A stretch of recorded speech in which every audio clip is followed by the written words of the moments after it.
warbixin kooban oo ku saabsan abaarta ka jirta deegaanka Soomaalida iyo heerka jawaab celinta xukuumadda deegaanka.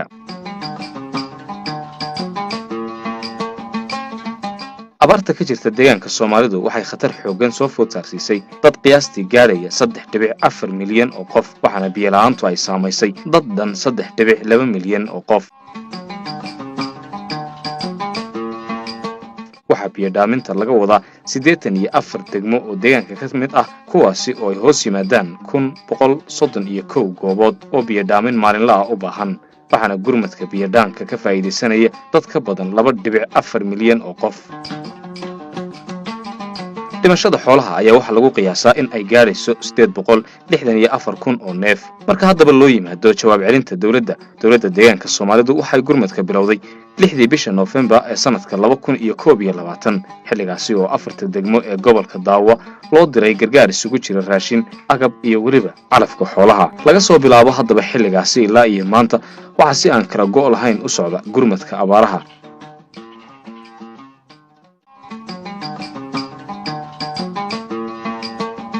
iyadoo xoogga la saarayo sidii aad loogu yareyn lahaa waxyeelada ay abaartu keentay.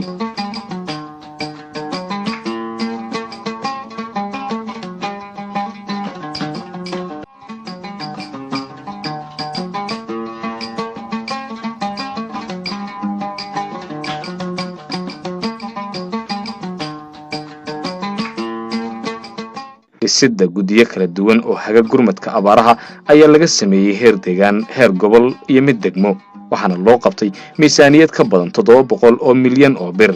waxaa biyo dhaaminta laga wadaa 84 degmo oo deegaanka ka tirsan, kuwaasi oo ay hoos yimaadaan 131 goobood oo biyo dhaamin maalinle ah u baahan, waxaana gurmadka biyo dhaanka ka faa'iideysanaya in ka badan 2.4 milyan oo qof. waxaa la kireeyay 100 booyadood oo dheeriya, kuwaasi oo ay ku baxayso 45 milyan, waxaana noocyada kala duwan ee raashinka la gaarsiiyey 86 degmo. waxaa qorshaha haddaba ku jirta in raashinka noocan ah si joogto ah loo qaybiyo inta ay abaartu jirto.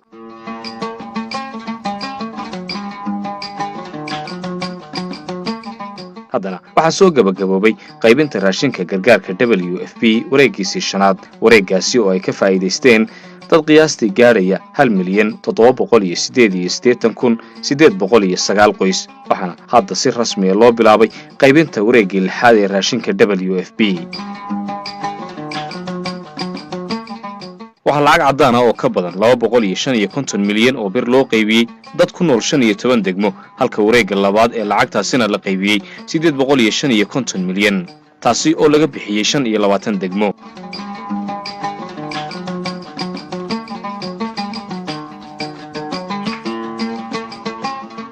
dadaalka xukuumadda deegaanku ay samaysay waxa kale oo ka mid ah in iyada oo laga duulayo baaxadda abaarta iyo saameynteeda la sameeyey qayradhaan heer deegaan, heer dal iyo mid heer caalami ah, taasi oo ku aadan gurmadka abaaraha. taasina waxay keentay in madaxweynaha iyo ra'iisul wasaaraha dalku ay soo booqdaan deegaanka si abaarta loogu soo jeediyo indhaha caalamka. waxa kale oo ay sababtay in madaxweynayaasha deegaanada kale ah Oromiya, shucuubta koonfureed, Hararida, Amxaarada, Sidaama iyo sidoo kale maayirada magaalooyinka Addis Ababa iyo Diradhabe in ay booqasho ku yimaadaan deegaanka Soomaalida, isla markaana ay dhammaantood soo gaarsiiyaan kaalmo isugu jirta lacag, raashin iyo calafka xoolaha.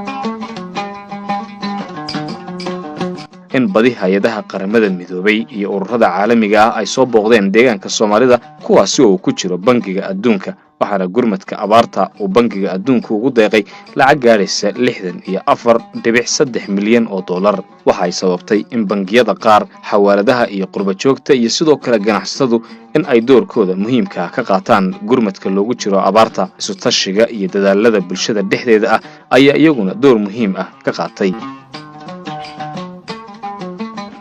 waxaa intaasi dheer in gurmadka la xiriira samata bixinta xoolaha sida qaybinta calafka, talaalka xoolaha iyo wixii la mid ah, iyo sidoo kale daawada dadka, nafaqaynta iyo agabka caafimaadka in la gaarsiiyey goobaha ay ku sugan yihiin dadka ay abaartu saamaysay.